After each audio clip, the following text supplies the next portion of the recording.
Hey everybody, this is Cathy from Whole Home and Body Health, and I've got another video coming to you from this campground in Central Oregon that I'm staying at. I've got a couple of these, but there's a lot that I kind of wanted to share with you here. And one of them is the fact that when you are in a campground, when you go camping, I'm a big advocate for camping, especially to get away from EMF. I tell people to camp, to get a break, to give their bodies a break from all the EMF that they're exposed to. But if you get a campground, like a developed campground like this, and you have power, see that little guy right there? That's power. And I've got a cord powering my vehicle here, which I just do for a brief moment and then unplug it because I don't want the power going to it all night. But if I need it, I've got it. So basically what I'm saying here is this is an electrified environment. Even though you're camping, even though I'm in the middle of nowhere, Oregon, and it's beautiful and it feels good, I have EMF here because we've got power. So you got to be aware of that. If your goal is to get off grid and get away from the EMFs, you might not want to go to a campground that is powered. Now that doesn't mean that I'm going to have a big problem here. I did test this and it was fine. I'm not getting elevated magnetic or electric fields in this specific campground. However, I have been to many others where I do. So there's no guarantee. We just don't know until we get there and test. And it all depends on how it's wired, how well it's wired, you know, if there's current on the water pipes, which I see a lot, all of these things. And there's no way to know unless you test. Now, if you go to a campground that does not have power, more than likely, or, you know, your chances are much better that you're not going to have this issue.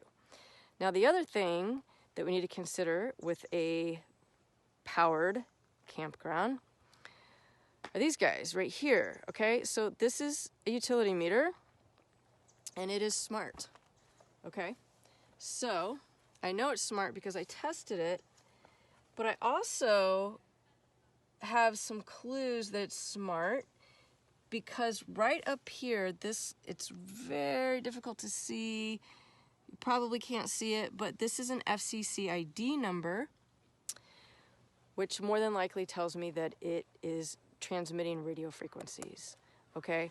So I'm gonna turn on my Safe and Sound Pro here, and I'm gonna sit here for a minute in front of this meter to see if we can get a pulse, because I'm curious. You know, where I'm staying is right here, directly in front of it, and that was, I didn't really have a choice.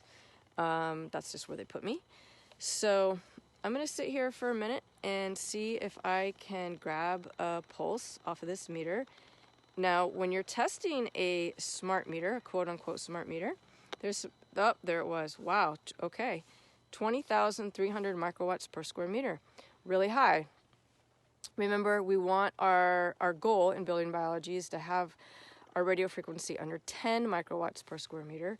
So I just got a pulse of 20,000, and I'm 3 feet away from it.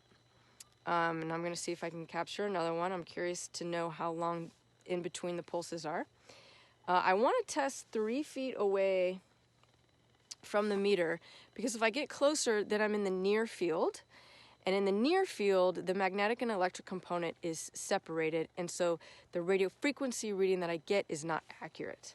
So I want to be at least 3 feet away to get an accurate radio frequency reading. And I'm going to hold my Safe and Sound Pro kind of perpendicular to it, because the antenna is in the back here, and that's going to give me the best reading.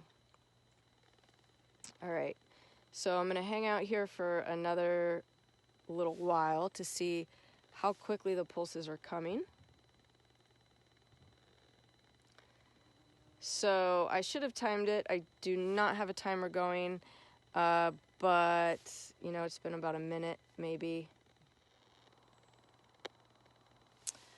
Okay, there's our second one, 77,300 microwatts per square meter. So that was a lot.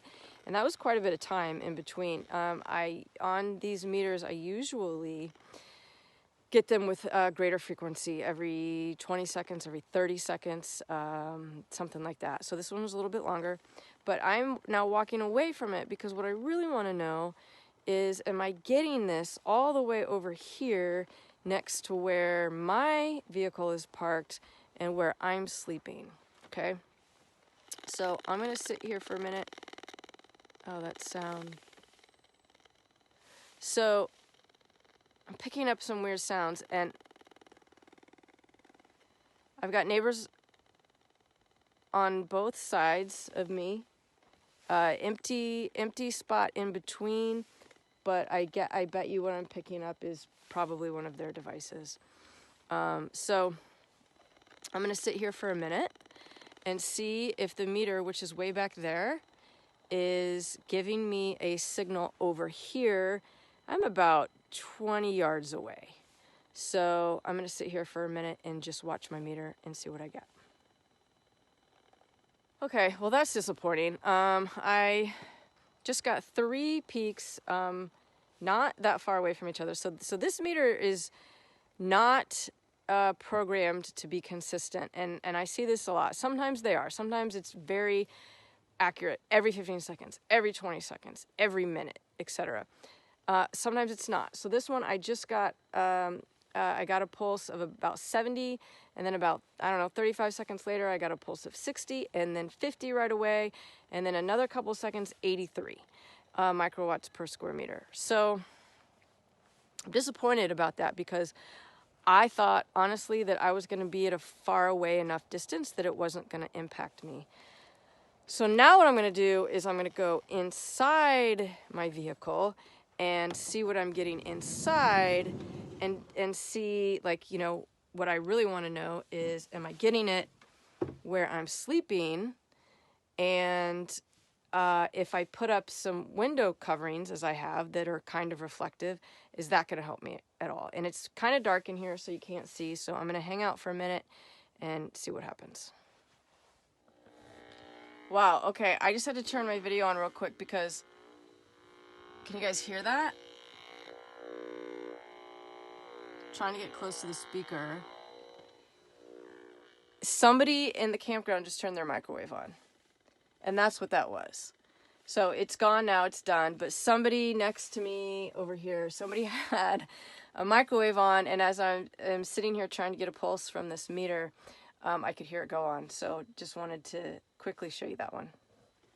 Okay, so wow, that was really enlightening.